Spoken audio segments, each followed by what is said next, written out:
അൽഹംദുലില്ലാ നഹ്മദുഹു വനസ്തഈനുഹു വനുഅ്മിനു ബിഹി വനതവക്കലു അലൈഹി വനഊദു ബില്ലാഹി മിൻ ശുറൂരി അൻഫുസിനാ വമിൻ സയ്യിആതി അഅ്മാലിനാ മൻ യഹ്ദിഹില്ലാഹു ഫലാ മുളില്ല ലഹു വമൻ യുദ്ലിൽഹു ഫലാ ഹാദിയ ലഹു വഅശ്ഹദു അൻ ലാ ഇലാഹ ഇല്ലല്ലാഹു വഹ്ദഹു ലാ ശരീക ലഹു വഅശ്ഹദു അന്ന മുഹമ്മദൻ അബ്ദുഹു വറസൂലുഹു അർസലഹു ബിൽ ഹുദാ വദീനിൽ ഹഖ് ലിയുദ്ഹിറഹു അലദ്ദീനി കുല്ലിഹി വലൗ കരിഹൽ മുശ്രികൂൻ. അല്ലാഹുമ്മ സ്വല്ലി അലാ മുഹമ്മദിൻ വഅലാ ആലി മുഹമ്മദ് കമാ സ്വല്ലൈത അലാ ഇബ്രാഹീമ വഅലാ ആലി ഇബ്രാഹീം ഇന്നക ഹമീദും മജീദ്.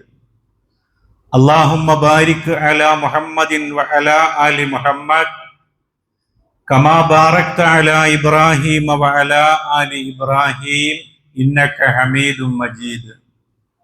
അമ്മാ ബഅദു ഫഇന്ന അസ്ദഖൽ കിതാബി കിതാബുല്ലാഹ് വഖൈറസ് സുനനു സുനനു മുഹമ്മദിൻ സ്വല്ലല്ലാഹു അലൈഹി വസല്ലം വശറൽ ഉമൂരി മുഹദസാത്തുഹാ വകുല്ല മുഹദസത്തിൻ ബിദ്അ വകുല്ല ബിദ്അത്തിൻ ളലാല.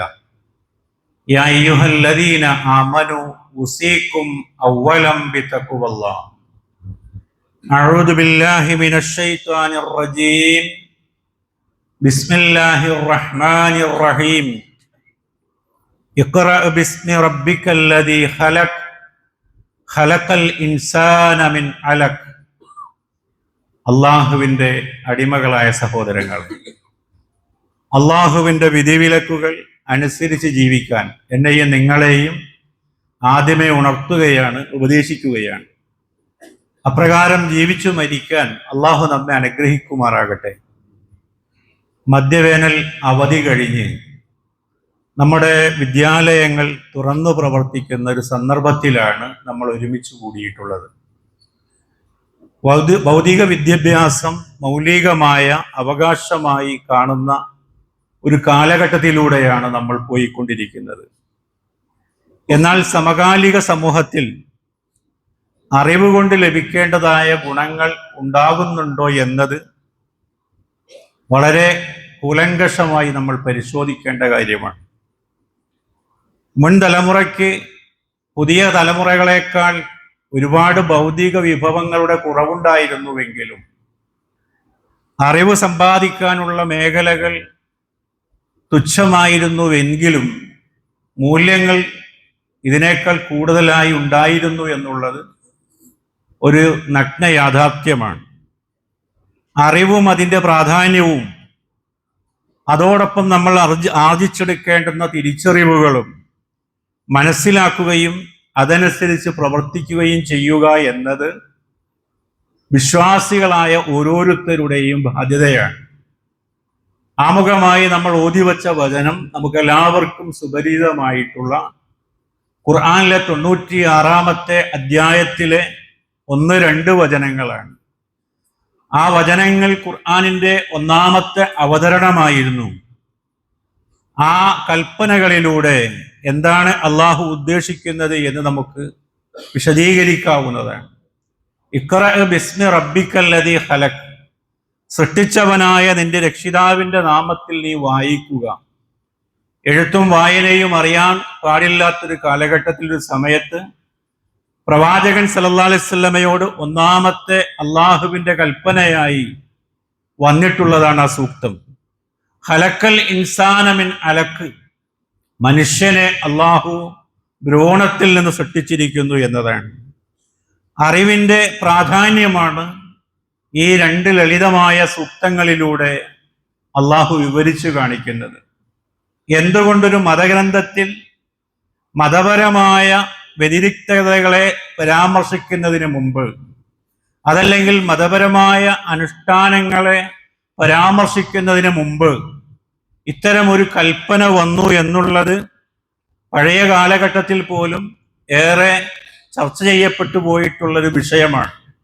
മുഫസ്സിറുകൾ അതിന് പറഞ്ഞിട്ടുള്ളൊരു ന്യായം, അതിൻ്റെ വ്യാഖ്യാതാക്കൾ രേഖപ്പെടുത്തിയിട്ടുള്ളത്, അവ്വലു നിഅമത്തിൻ അൻഅമല്ലാഹു ബിഹാ അലാ ഹാദൽ ഇൻസാനി ബഅദ ഖൽഖിഹി. മനുഷ്യനെ സൃഷ്ടിച്ചതിന് ശേഷം അള്ളാഹുവിൻ്റെ പക്കൽ നിന്നുള്ള ഏറ്റവും വലിയൊരു അനുഗ്രഹമായി അള്ളാഹു അവർക്ക് പറഞ്ഞു കൊടുക്കുന്നത് അൻ അല്ലമഹു ഫദല്ല അല അന്നൽ ഇൽമഹു വ അഷ്റഫു സിഫാത്തി വ അന്ന റഗ്ബത ഫീഹി ഔലൻ നഷാത്ത്. മനുഷ്യ സൃഷ്ടിപ്പിന് ശേഷം പടച്ചവനിൽ നിന്ന് ലഭിക്കുന്ന ഏറ്റവും വലിയൊരു അനുഗ്രഹം എന്ന് പറയുന്നത് അത് അറിവാണ് എന്നുള്ളതാണ്. അത് നേടിയെടുക്കാനുള്ള ആഗ്രഹമാണ് ഏറ്റവും ഉത്തമമായ പ്രവർത്തനമെന്നും അള്ളാഹു ഈ വചനങ്ങളിലൂടെ വിശദീകരിക്കുന്നു എന്നതാണ്.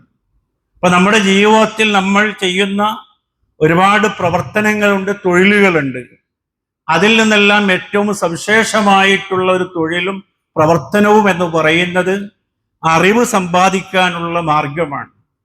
അങ്ങനെയുള്ള ഓരോ സമ്പാദനത്തിലും പറവകളും അതേപോലെ തന്നെ അള്ളാഹുവിൻ്റെ സവിശേഷ സൃഷ്ടിയായ മലക്കുകൾ പോലും അറിവന്വേഷിച്ചു പോകുന്ന മനുഷ്യനു വേണ്ടി പ്രാർത്ഥിക്കുന്നു എന്നുള്ളതാണ്. ഉരകജീവികൾ അവർക്ക് വേണ്ടി പ്രാർത്ഥിക്കുന്നു എന്നതാണ്.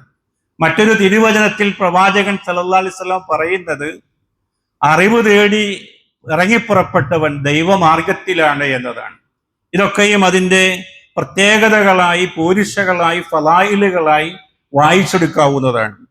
ഖുർആനിലെ 47-ാമത്തെ അധ്യായം സൂറ മുഹമ്മദിലെ 19-ാമത്തെ വചനം, ഫഅലം, നീ അറിയണം, നീ മനസ്സിലാക്കണം, നീ പഠിക്കണം, അന്നഹു ലാ ഇലാഹ ഇല്ലല്ലാഹ്, തീർച്ചയായും അല്ലാഹു അല്ലാതെ ആരാധനയ്ക്കർഹനായി മറ്റാരുമില്ല എന്നതാണ്. ഈ ആയത്തിന് ഇമാം ബുഖാരി അദ്ദേഹത്തിന്റെ സ്വഹീഹിൽ ഒരു ബാബ് കൊടുക്കുകയാണ്. അൽ ഇൽമു ഖബലൽ ഖൗലി വൽ അമലി, സംസാരത്തിനും പ്രവർത്തനത്തിനും മുമ്പ് കാര്യങ്ങൾ അറിയുക, അറിവുണ്ടാവുക എന്നത്. അതാണ് ആ ബാബിന്റെ പേരെന്ന് പറയുന്നത്. ഒരു കാര്യം പറയുന്നതിനും പ്രവർത്തിക്കുന്നതിനും മുമ്പായി അറിവുണ്ടായിരിക്കണം എന്നത്.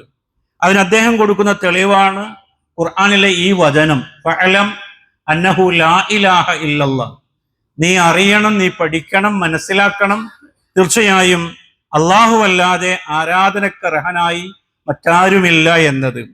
വളരെ കൃത്യമായ ഒരു ബോധന രീതിയാണ് അവിടെ അനുവർത്തിച്ചിട്ടുള്ളത്.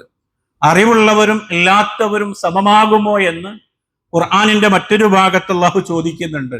39-ാമത്തെ അധ്യായം സൂറ സുമറിലെ 9-ാമത്തെ വചനം, ഖുൽ ഹൽ യസ്തവില്ലദീന യഅലമൂൻ വല്ലദീന ലാ യഅലമൂൻ, അറിവുള്ള മനുഷ്യരും അറിവില്ലാത്ത ആളുകളും ഒന്നായിത്തീരുമോ, അല്ലെങ്കിൽ ഒരേപോലെ ആകുമോ, സമന്മാരാകുമോ എന്നതാണ്.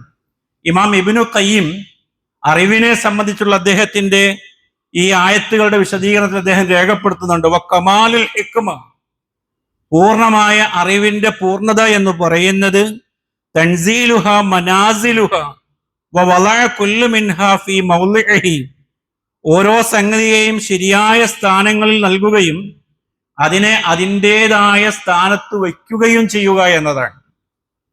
ഒരാളുമായിട്ടുള്ള ഇടപഴക്കം മാത്രമല്ല, നമ്മൾ ചെയ്യുന്ന ഏതൊരു പ്രവർത്തനങ്ങളാണെങ്കിലും നടപടിക്രമങ്ങളാണെങ്കിലും അതിന് അതിൻ്റെതായ രീതിയിൽ കൈകാര്യം ചെയ്തു പോവുക എന്നത് അറിവിന്റെ പൂർണ്ണതയാണ് എന്ന് ഇമാം ഇബ്നു ഖയ്യിം രേഖപ്പെടുത്തുകയാണ്. സഹോദരങ്ങളെ, നമ്മൾ ജീവിച്ചു കൊണ്ടിരിക്കുന്ന കാലഘട്ടത്തിൽ മനുഷ്യ സമൂഹത്തിൽ ഒന്നടങ്കം നഷ്ടപ്പെട്ടുകൊണ്ടിരിക്കുന്നത് ഈ ഒരു പൂർണ്ണതയാണ്.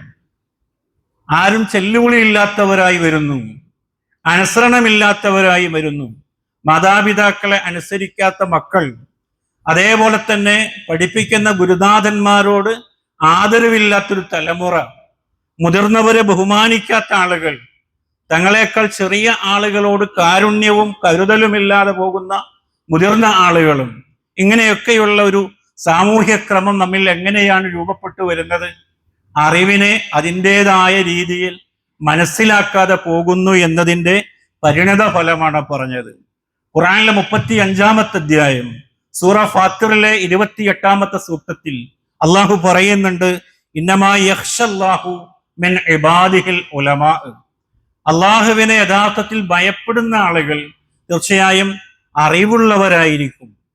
അറിവുള്ളവരാണ് പടച്ചവനെ കൃത്യമായി ഭയപ്പെടുക എന്നതാണ്. അപ്പൊ ദൈവഭയം എന്നുള്ളത് അറിവിൽ നിന്ന് ഉണ്ടായിത്തീരേണ്ടതാണ്.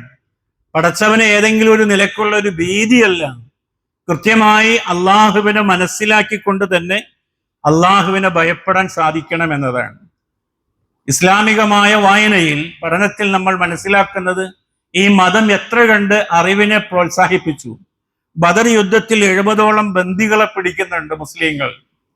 ആ ബന്ദികളുടെ മോചനത്തിന് വേണ്ടി അക്കാലഘട്ടത്തിലുള്ള രീതി അനുസരിച്ച് 1000 മുതൽ 4000 വരെ ദീനാറുകൾ, ദിർഹമുകളൊക്കെ അവർക്ക് മോചനദ്രവ്യമായി കണക്കാക്കുന്നുണ്ട്. അക്കൂട്ടത്തിൽ ഒന്നും അടക്കാനില്ലാത്ത ആളുകളോട് പ്രവാചകൻ സല്ലല്ലാഹു അലൈഹി വസല്ലമ പറയുന്നുണ്ട്, ഓരോരുത്തരും മദീനയിലെ 10ഓളം കുട്ടികളെ എഴുത്തും വായനയും പഠിപ്പിക്കുക എന്നത്. അതുവരെ ഒരു സമൂഹവും ആ രീതിയിൽ അറിവിനെ പരിഗണിച്ചതായി ചരിത്രത്തിൽ രേഖപ്പെടുത്തിയിട്ടില്ല. അത്തരം ഒരു മാതൃകാപരമായ രീതി പ്രവാചകൻ സല്ലല്ലാഹു അലൈഹി വസല്ലമ താൻ തടവിലാക്കിയിട്ടുള്ള തടവുകാരോട് പ്രവാചകൻ അനുവർത്തിക്കുകയാണ്.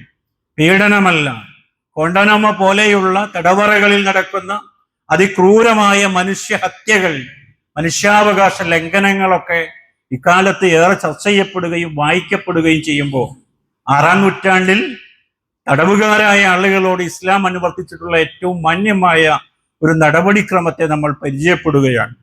ഇൽമ് എന്ന് പറയുന്നത് ഒരു കാര്യത്തെ അതിൻ്റെ യഥാർത്ഥ രൂപത്തിൽ തിരിച്ചറിയലാണ്, മനസ്സിലാക്കലാണ്.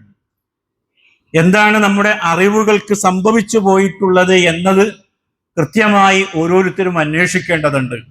അതിലൊരു ഭാഗം എന്ന് പറയുന്നത് നമ്മുടെ അറിവുകൾ ഏതെങ്കിലും ജോലികളിൽ പരിമിതമാണ് എന്നതാണ്. ജോബ് ഓറിയന്റഡ് ആയിട്ടുള്ള പഠനങ്ങളാണ് നടന്നുകൊണ്ടിരിക്കുന്നത്. പഠിക്കുമ്പോൾ തന്നെ നമ്മുടെ മക്കൾക്കൊരു ലക്ഷ്യമുണ്ട്, നമ്മൾ കാണുന്നുണ്ട്. അവൻ ഈ കോഴ്സ് എടുത്ത് ചെയ്താൽ ഇന്ന ജോലി കിട്ടും, 56 വയസ്സ് കഴിഞ്ഞാലും നിലച്ചു പോകാത്തൊരു പെൻഷനും കിട്ടും. ആ രീതിയിലൊക്കെയുള്ള ഭൗതികമായ അതിർവരമ്പുകളിൽ പരിമിതമാണ് നമ്മുടെ അറിവുകളുടെ ലക്ഷ്യമെന്ന് പറയുന്നത് തന്നെ. ആ ഒരു രീതി നമ്മൾ അനുവർത്തിക്കുമ്പോഴാണ് എന്താണോ അറിവിൽ നിന്ന് കിട്ടേണ്ടുന്ന മൂല്യങ്ങൾ അത് ലഭിക്കാതെ പോകുന്നത്. അറിവിന്റെ 2 തലങ്ങൾ എന്ന് പറയുന്നത്, ആത്മാവ് എന്ന് പറയുന്നത് ഹിക്മത്തും തബ്സിറത്തുമാണ്.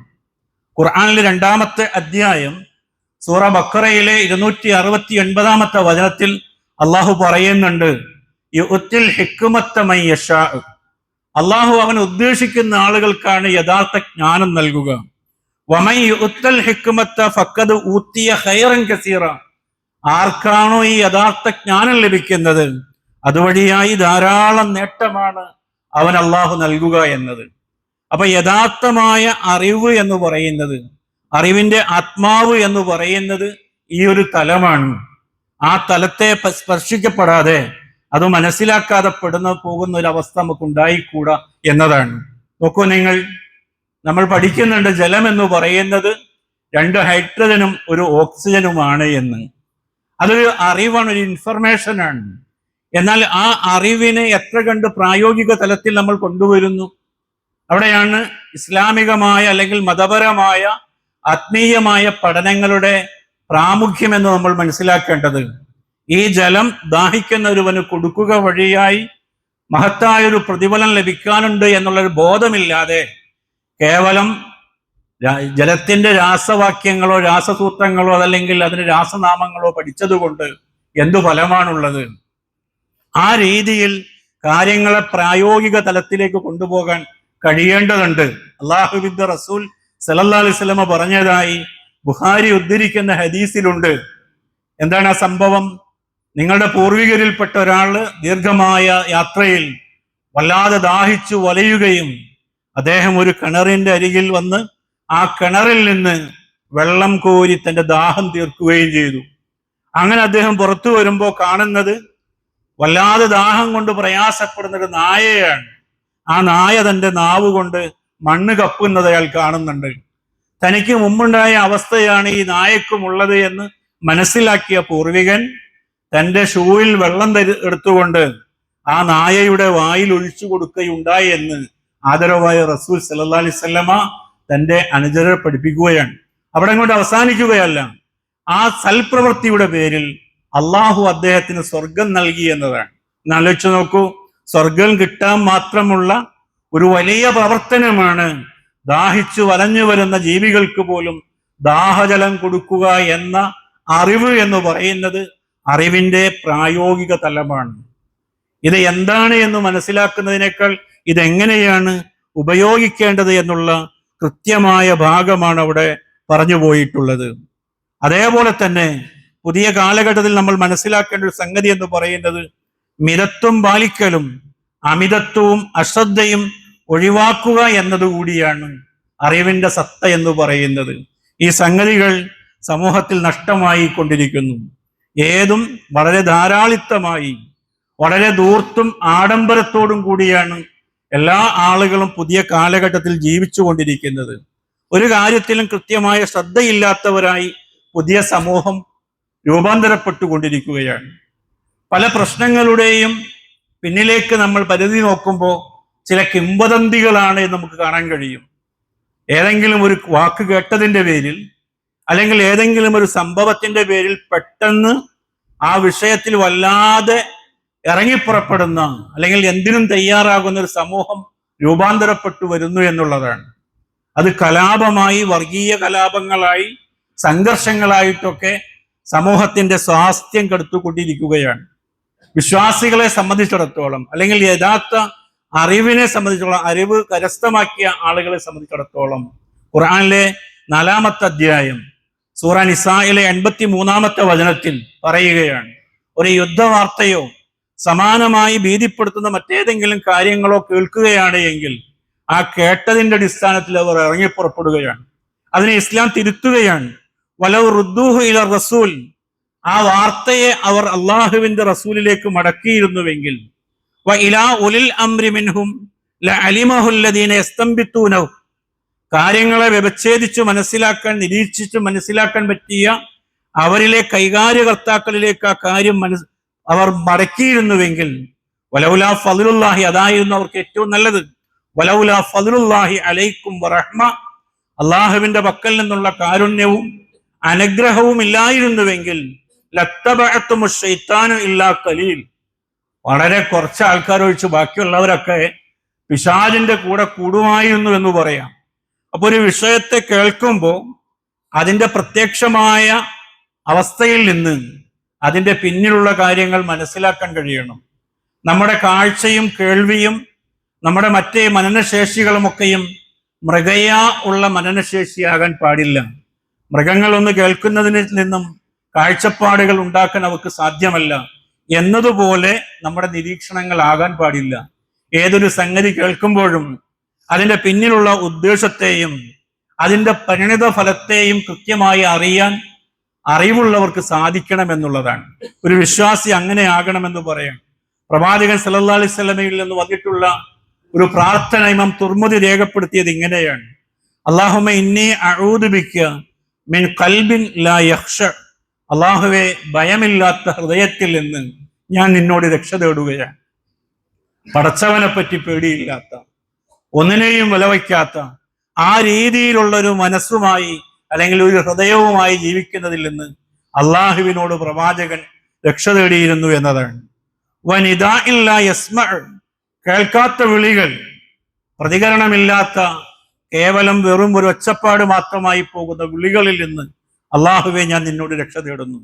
വമിൻ നഫ്സിൻ ലാ തശ്ബഅ, തൃപ്തി വരാത്ത ആത്മാവിൽ നിന്ന്, എന്തുണ്ടായിട്ടും തൃപ്തിയില്ലാത്ത മനസ്സുമായി അത്തരമൊരു രീതിയുമായി മുന്നോട്ട് പോകുകയാണ് ആധുനിക സമൂഹം എന്ന് പറയുന്നത്. ആ രീതിയിൽ നിന്നും അള്ളാഹുവിനോട് പ്രവാചകൻ രക്ഷ തേടുകയാണ്. തൃപ്തി വരാത്ത മനസ്സിൽ നിന്നും അള്ളാഹുവെ ഞാൻ നിന്നോട് രക്ഷ തേടുകയാണ്. വമിൻ ഇൽമിൻ ലാ യൻഫഅ, അവസാനമായി പ്രവാചകൻ പറയാണ് പ്രയോജനമില്ലാത്ത അറിവിൽ നിന്നും. ഒരുപാട് ഡിഗ്രി ഉണ്ട്, ബിരുദവും ബിരുദാനന്തര ബിരുദവുമുണ്ട്. തിരിച്ചറിവ് എന്ന് പറയുന്നത് എള്ളോളമില്ല എന്നൊരവസ്ഥയിൽ നിന്ന് മനുഷ്യർ എത്രയോ മാറേണ്ടതുണ്ട് എന്ന് ഈ പ്രാർത്ഥന നമ്മെ കൃത്യമായി പഠിപ്പിക്കുകയാണ്. മറ്റൊന്ന് അറിവിന്റെ ഉപോത്ബലകമായി ലഭിക്കേണ്ട ഒന്ന് വിവേകവും ഉൾക്കാഴ്ചയുമാണ്. അവിടെയാണ് തബ്സിറത്ത് എന്ന് നമ്മൾ പറഞ്ഞത്. പ്രത്യക്ഷമായ ഓരോ കാഴ്ചയിൽ നിന്നും ഓരോ സംഭവത്തിൽ നിന്നും ഉൾക്കാഴ്ചയുള്ളവരായി വരാൻ വിശ്വാസികളോട് അള്ളാഹു ആവശ്യപ്പെടുകയാണ്. പ്രപഞ്ചത്തിലെ പ്രാപഞ്ചിക ദൃഷ്ടാന്തങ്ങളെ, ആകാശത്തെയും ഭൂമിയെയും അതേപോലെ തന്നെ പർവ്വതങ്ങളെയും എല്ലാം വിശദീകരിച്ച ശേഷം ഖുർആൻ പറയുന്നുണ്ട്, തബ്സിറത്തൻ വദിക്റാ ലികുല്ലി അബ്ദിൻ മുനീബ്. സത്യത്തിലേക്ക് മടങ്ങുന്ന ഏതൊരു ദാസനും കണ്ടു മനസ്സിലാക്കാനും അനുസ്മരിക്കാനും വേണ്ടിയാണ് അള്ളാഹു ഇതെല്ലാം സംവിധാനിച്ചിട്ടുള്ളത്. ആകാശത്തേക്ക് നിങ്ങൾ നോക്കുന്നില്ലേ എന്ന് ഖുർആൻ ഒരു ഭാഗത്ത് ചോദിക്കുന്നുണ്ട്.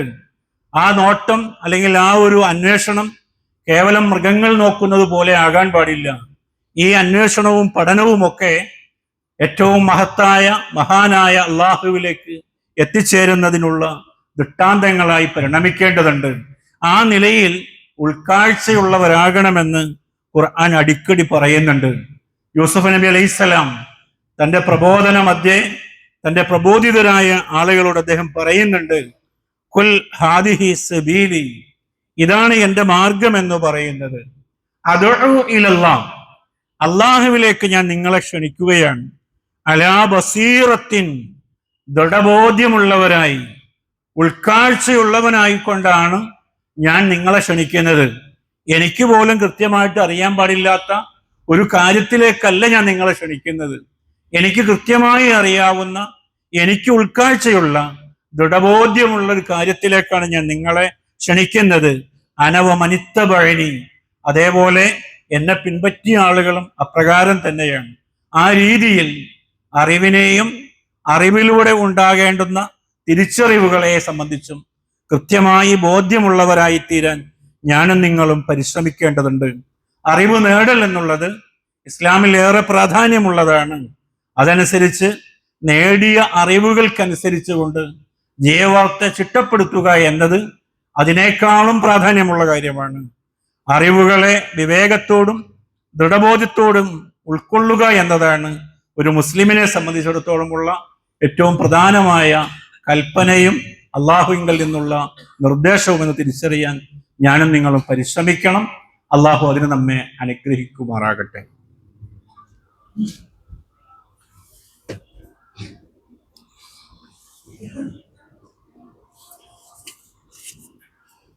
അൽഹംദുലില്ലാഹ് അസ്സലാത്തു വസ്സലാമു അലാ റസൂലില്ലാഹ് വഅലാ ആലിഹി വസഹ്ബിഹി അജ്മഈൻ. യാ അയ്യുഹല്ലദീന ആമനു ഉസീക്കും സാനിയൻ ബിത്തഖ്വല്ലാഹ്. അള്ളാഹുവിൻ്റെ അടിമകളായ സഹോദരങ്ങളെ, അള്ളാഹുവിൻ്റെ വിധിവിലക്കുകൾ അനുസരിച്ച് ജീവിക്കാൻ എന്നെയും നിങ്ങളെയും ഒരിക്കൽ കൂടെ ഉണർത്തുകയാണ്, ഉപദേശിക്കുകയാണ്. അപ്രകാരം ജീവിച്ചു മരിക്കാൻ അള്ളാഹു നമ്മെ അനുഗ്രഹിക്കുമാറാകട്ടെ. മനുഷ്യർ ശ്രദ്ധിക്കേണ്ടുന്ന കടമകൾ വിസ്മരിക്കുമ്പോൾ അവയെ ഓർമ്മപ്പെടുത്താനും ബോധവൽക്കരിക്കാനുമാണ് ദിനാചരണങ്ങളിലൂടെ ശ്രമിച്ചു വരുന്നത്. ആ കൂട്ടത്തിലൊരു ദിനാചരണമാണ് ജൂൺ 5 പരിസ്ഥിതി ദിനം എന്ന പേരിൽ ഇന്ന് ആചരിച്ചു വരുന്നത്. എന്നാൽ ഒരു ദുര്യോഗം എന്ന് പറയുന്നത് ആ ദിവസം മാത്രം അതിനെപ്പറ്റി നമ്മൾ വാചാലരാവുകയും പിന്നീട് അത് വിസ്മരിക്കുകയും അങ്ങനെ വിസ്മരിച്ചുകൊണ്ടുള്ള ജീവിതം കൈയാളുകയും ചെയ്യുന്ന പ്രവണത ഏറി വരികയാണ്. മാതൃദിനമുണ്ട്, പിതൃദിനമുണ്ട്, അധ്യാപക ദിനവും ജലദിനവും തൊഴിലാളി ദിനവും വനിതാ ദിനവും മനുഷ്യാവകാശ ദിനവുമുണ്ട്. പക്ഷെ അതൊക്കെയും നമ്മൾ കൃത്യമായി നമ്മെ ബോധവൽക്കരിക്കുന്നതിന് വേണ്ടിയുള്ള സംഗതിയാണ്. അന്നത്തെ ദിവസം 4 സെൽഫി എടുത്ത് അത് ഏതെങ്കിലും സോഷ്യൽ മീഡിയയിലെ വാളുകളിൽ നമ്മൾ പ്രദർശിപ്പിച്ച് ഞാൻ ഈ ദിവസത്തിലൊക്കെ വളരെ അലർട്ടായിട്ടുണ്ട് എന്ന് ചിന്തിക്കുന്നതല്ല വേണ്ടത്. അത് നമ്മുടെ തിരിച്ചറിവിന് ഉപകരിക്കണം. നമ്മുടെ ജീവിതത്തെ മാറ്റിപ്പണിയാൻ അത് പര്യാപ്തമാകേണ്ടതുണ്ട്. 1974 ജൂൺ 5 മുതലാണ് ഐക്യരാഷ്ട്രസഭ ഈ ദിനത്തെ പരിസ്ഥിതി ദിനമായി ആചരിച്ചു വരുന്നത്. ഈ വർഷത്തെ അവരുടെ മുദ്രാവാക്യം എന്ന് പറയുന്നത് പ്രകൃതിയിൽ നിന്നും പ്രചോദനം, കാലാവസ്ഥയ്ക്ക് വേണ്ടി, നിങ്ങളുടെ നല്ല ഭാവിക്ക് വേണ്ടി. പ്രകൃതിയിൽ നിന്നും പ്രചോദനം ഉൾക്കൊണ്ടുകൊണ്ട് കാലാവസ്ഥയിലുണ്ടാകുന്ന കാലാവസ്ഥാ വ്യതിയാനങ്ങളെ തിരിച്ചുപിടിക്കാൻ സാധിക്കണം. നമ്മുടെ ഋതുക്കൾ മാറി മാറി വരികയാണ്. രാത്രിയിൽ പോലും അതിശക്തമായി ചൂടനുഭവിക്കുകയാണ്. ഒരു സംസ്ഥാനത്തിന്റെ തന്നെ ഒരു ഭാഗത്ത് വലിയ ചൂടനുഭവപ്പെടുമ്പോൾ മറ്റൊരു ഭാഗത്ത് വലിയ പ്രളയവുമായി വരുന്നു എന്നുള്ളതാണ്. അതൊക്കെ ഈ പുതിയ കാലഘട്ടത്തിൽ നമ്മൾ കണ്ടുകൊണ്ടിരിക്കുന്ന പ്രതിഭാസങ്ങളാണ്. എന്നാൽ ഈ താളം തെറ്റലുകളിൽ മനുഷ്യന് വല്ല പങ്കുണ്ടോ എന്നുള്ളത് നമ്മൾ അന്വേഷിക്കണം. മനുഷ്യരുടെ തെറ്റായ ഇടപെടലുകളാണ് ഈ കാണുന്ന എല്ലാ പ്രയാസങ്ങളുടെയും പിന്നിലെ കാരണമെന്ന് നമ്മൾ ഇന്ന് ഏറെക്കുറെ ചർച്ച ചെയ്യപ്പെട്ടു വരുന്ന കാര്യമാണ്. എന്താണ് മനുഷ്യൻ ചെയ്തുകൊണ്ടിരിക്കുന്നത്? ഓരോ ദിവസവും നമ്മുടെ വനഭാഗങ്ങൾ, വനമേഖലകൾ നശീകരിക്കപ്പെട്ടുകൊണ്ടിരിക്കുന്നു എന്നുള്ളതാണ്. ആവശ്യങ്ങൾക്കും അനാവശ്യങ്ങൾക്കും വികസനം എന്ന പേരിൽ വനങ്ങൾ കൊള്ളയടിക്കപ്പെടുന്നു, മരങ്ങൾ വെട്ടിമുറിക്കപ്പെടുന്നു. അതേപോലെ അന്തരീക്ഷത്തിലെ കാർബണിന്റെ അളവ് ക്രമാതീതമായി ഉയരുന്ന വികസന പദ്ധതികളുമായി മനുഷ്യൻ മുന്നോട്ട് പോകുന്നു. അതേപോലെ തന്നെ ജലാശയങ്ങൾ മലീമസമാകുന്നു. കുന്നുകളുടെയും മലകളുടെയും ഒക്കെ തിരോധാനങ്ങൾ മനുഷ്യന്റെ ആർത്തിയും ദ്വരയും നിമിത്തം ഇതെല്ലാം തച്ചു തകർത്തുകൊണ്ട് മനുഷ്യൻ മുന്നേറുകയാണ്. അതൊക്കെ ഒരു വികസനമാണ് എന്ന് അവൻ വിചാരിക്കുകയാണ്. അപ്പൊ ഇതൊക്കെയാണ് ഇതിന്റെ പ്രശ്നങ്ങൾ എന്ന് പറയുന്നത്. ഇനി ഈ സംഭവങ്ങളെ വിശ്വാസികൾ എന്ന നിലയിൽ പ്രമാണബന്ധിതമായി നമ്മൾ പഠിക്കേണ്ടതുണ്ട്. ഖുറാനിൽ ആവർത്തിച്ചു വരുന്നൊരു ഭാഗമുണ്ട്. അതിങ്ങനെയാണ്: വലാ തുഫ്സിദു ഫിൽ അർളി ബഅദ ഇസ്ലാഹിഹ. 7-ാമത്തെ അധ്യായം സൂറ അറാഫിലെ 58-ാമത്തെ വചനത്തിൽ നിന്നാണ് ഞാനിത് കൂട്ടിയിട്ടുള്ളത്. ഏറ്റവും നന്നാക്കിയതിനു ശേഷം ഭൂമിയിൽ നിങ്ങൾ കുഴപ്പമുണ്ടാക്കരുത് എന്ന് അള്ളാഹു പറയാണ്. അള്ളാഹു ഈ ഭൂമിയിലേക്ക് നമ്മളെ പറഞ്ഞയക്കുമ്പോൾ ഈ ഭൂമിയിൽ ഒരു അനർത്ഥവും ഉണ്ടായിട്ടില്ല. മനുഷ്യരുടെ തെറ്റായ ഇടപെടലുകൾ കൊണ്ടാണ് ഇവിടെ ദുരന്തങ്ങൾ ഉണ്ടായിട്ടുള്ളത്. ലഹറൽ ഫസാദു ഫിൽ ബർരി വൽ ബഹർ, ഖുറാനിലെ 30-ാമത്തെ അധ്യായത്തെ 41-ാമത്തെ വചനത്തിൽ നമുക്ക് വായിക്കാവുന്നതാണ്. കരയിലും കടലിലുമൊക്കെ കുഴപ്പങ്ങൾ പ്രത്യക്ഷമായിരിക്കുന്നു, ജനങ്ങളുടെ കരങ്ങൾ പ്രവർത്തിച്ച നിമിത്തം. മനുഷ്യരുടെ ഇടപെടലുകളാണ് ഈ രംഗത്തൊക്കെയും ദുരന്തമുണ്ടാക്കിയത് എന്ന് പറയാം. ഖുറാനിലെ ശ്രദ്ധേയമായിട്ടൊരു ഭാഗം എന്ന് പറയുന്നത്, വേദഗ്രന്ഥത്തോടൊപ്പം അള്ളാഹു നിങ്ങൾക്ക് തുലാസ് മറക്കി തന്നു എന്നുള്ളതാണ്. അൻസലൽ കിതാബ വൽ മീസാൻ, 42-ാമത്തെ അധ്യായം സൂറ ഷൂറയിലെ 17-ാമത്തെ വചനം. വേദഗ്രന്ഥത്തോടൊപ്പം അള്ളാഹു നിങ്ങൾക്കൊരു സന്തുലിത അവസ്ഥയും നിങ്ങൾക്ക് പ്രദാനം ചെയ്തിരിക്കുന്നു. തുലാസിൽ കൃത്രിമം കാണിക്കാൻ പാടില്ലാത്തതുപോലെ, തുലാസിന്റെ കൃത്യത പോലെ നിങ്ങൾ ഈ ആവാസ വ്യവസ്ഥയോടുകൂടിയും നിങ്ങൾക്കൊരു കൃത്യമായ സന്തുലന നയം നിങ്ങൾക്കുണ്ടാകണം എന്നത് ഖുർആൻ അവിടെ പറയുകയാണ്. അവിടെ ഒരു ആയത്തിൽ മാത്രമല്ല ആവർത്തിച്ച കാര്യം പറയുന്നുണ്ട്. പ്രവാചകന്മാരുടെ നിയോഗവുമായി ബന്ധപ്പെടുത്തി പറയുന്നു, മഅഹുൽ കിതാബ വൽ മീസാൻ. ആ പ്രവാചകന്മാരോടൊപ്പം വേദഗ്രന്ഥവും മീസാനും അള്ളാഹു അവതരിപ്പിക്കുകയുണ്ടായി.